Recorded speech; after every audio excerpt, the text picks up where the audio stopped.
Hello and welcome to Captains of Industry. I'm Eleni Jokos, rated as one of the top 10 companies to work for in South Africa by the CRF Institute in its annual Best Employer Certification Index for 2011-2012. Accenture regards respect for the individual as one of its core values.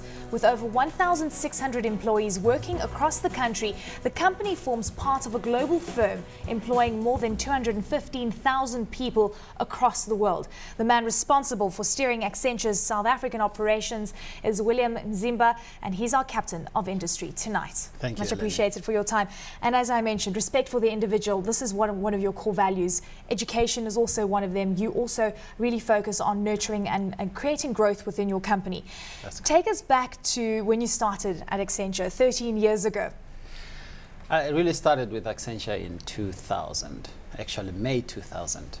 And it was a relationship which was, struck after I have been working with Accenture through partnering with them in some of the bidding that we were doing when I was running a black-owned ICT company before 2000. And when I wanted to expand my horizons, and then Accenture said, would you consider coming to work with us? And then, having been an entrepreneur, being on my second business then, my mind was really set on going out and doing another stint in business.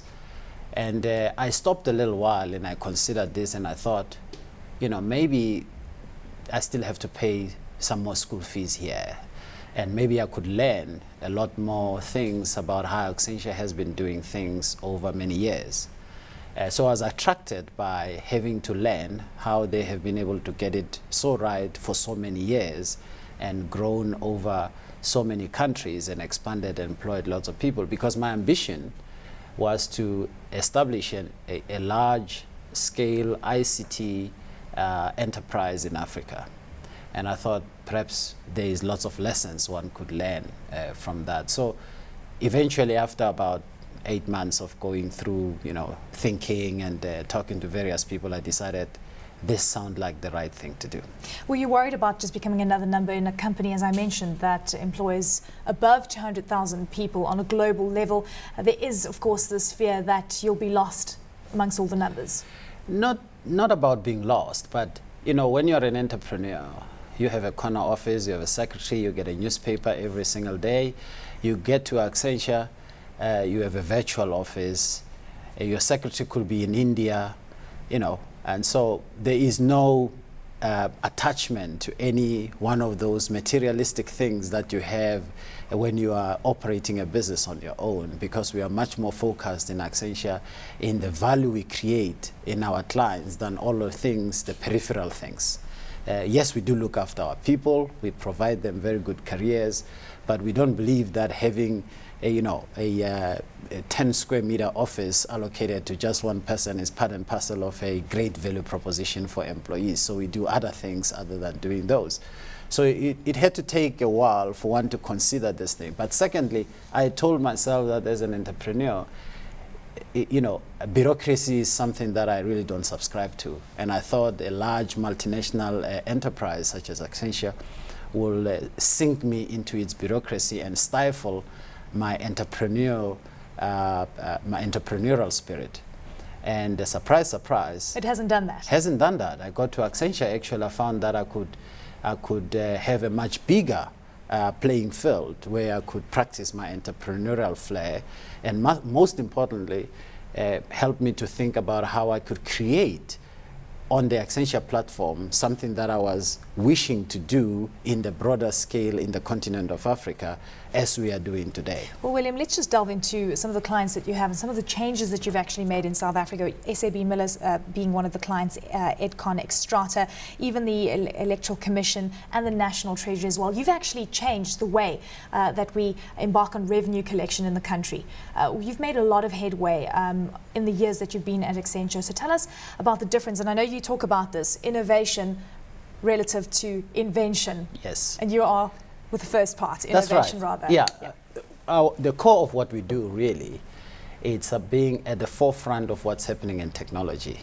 And part of our business, because we've got 3 areas of business that we focus on. One is the pure business consulting area. The second one is obviously the systems integration part, and the third one is what we call outsourcing. So if you combine these 3 aspects of our business, we talk about the business consulting element allowing us to be able to envision and to architect a business solution. And then the systems integration allows us to implement various technologies to make the solution stick. And then the outsourcing component allows us sometimes to manage and to operate on behalf of our clients their business operations. So when you combine these 3 things, we envision, we architect, we implement, and we operate business operations. So what we've been able to do in this country we've been able to look at what kind of technological inventions are there that can support the solutions that the businesses are looking for. And we brought our innovative ways of bringing all of those things together to be able to solve a particular business problem. And I mean, it's interesting because some of the solutions that you've put on the table, you're actually leading the pack on a global level. How do you get this right? Is it the ideas that come from the team? I'm sure there's a lot of brainstorming that occurs and ensuring that you have the right people doing the right things to come up with the right solutions. Yeah, we talk about a concept that people talk about being a global enterprise which is locally relevant. And then we change it slightly. We say what we do as Accenture, because of our global nature, we think local and then we leverage global. So which means we have over, as we said, 244,000 people across the globe. So in the developed world, certain inventions have already been done and innovations put around how to solve certain problems. So what we do is we look at those and we say, how can we make them relevant in the emerging market, for example? We have got research centers in a number of countries today, and those people in the research centers, all they do is focusing on how can you make commercial application of the various technological inventions that we have in the world. And when we come across a client that says, I've got a problem in optimizing my supply chain. So we go back into our knowledge base and say, what is the best way of optimizing a supply chain in a manufacturing environment or a supply chain maybe in a health institution? So we combine all of those things together, then we come with a solution very specific to that industry, to that particular client in that continent. You mentioned working with within the emerging market space, and the truth is we have a lot of challenges from a technological perspective, yes. The lack of skills as well. How do you overcome these hurdles? And we talk about innovation here, so I'm sure that you look at a lot of the inventions that are out there and try and ensure that they work in an environment where we have a bandwidth issue, we have technology issues as well, yes. And not only in South Africa, sub-Saharan Africa too. Yes. That's very important to consider always. So the key challenge we have in this continent is obviously lack of skills. So we talked about the brain drain.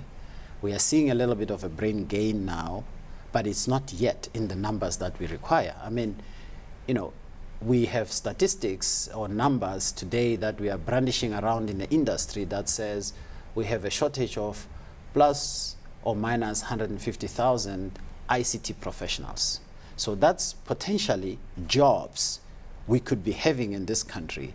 But of course, the dichotomy is that we do not have the people with the type of skills we require to be able to fulfill those open vacancies or position, if we were to use those words. So in the context of all of those things, we leverage global. So we have got the things we call delivery centers. We employ in our delivery centers collectively 150,000 of the 244,000 people we are talking about. And their role in those markets where there is abundance of ICT skills, we have now industrialized our ability to deliver. So today, a client has a problem in South Africa and he's looking for a solution. Let's just hypothetically say movement control in our border posts. And he comes to us and say, guys, within the next 3 months, I would like a movement control system at our border posts. Do you have something that exists that can give a solution to this kind of problem. So we envision it, we architect it with that line, and what do? We send the specifications to our delivery centers, either in India, in the Philippines, where you have highly qualified individuals, master's degrees, PhDs, that really know how to make these things work. They code the stuff there, they send it back to us here, and we integrate it into the client environment, and within 3 months, we've got a solution. One of the reasons that your company has been performing really well, and in fact, one of the best companies to work for, according to the CRF index for 2011-2012, high-performing organization, very high standards. Yes. But you're a tough leader, because at the end of the year, the reviews either make or break. Absolutely. The people working for you. Absolutely. Tell us about that. It's a cultural thing in Accenture. So we hire the best, and every one of us understands that we talk about high performance delivered. We expect every individual to be a high-performing individual. So we have baked into our processes, we're talking about our performance management processes, we talk about our training processes, even in our recruitment processes, such that if you are not top of the league, when we go to the universities for graduate recruits, we don't hire you. So we hire top talent from the universities. In the market, when we're looking for talent, we hire top talent. So invariably, people come into Accenture expecting to be high-performing in a high-performance environment. So the way we've set out the system is self-renewing every year. So those people that fall to the bottom of this high-performance standard that we have leave. Are retrenched essentially.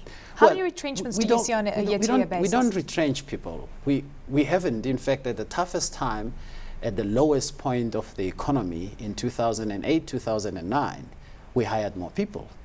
So what we do is we look at the performance of our people, and we band them, which means we compare them with their peers.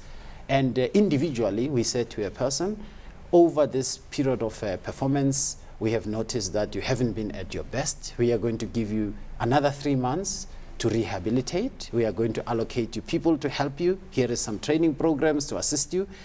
At the end of the 3 months, if you haven't been able to rehabilitate, to get back into the high performance quadrant, we have a separation arrangement.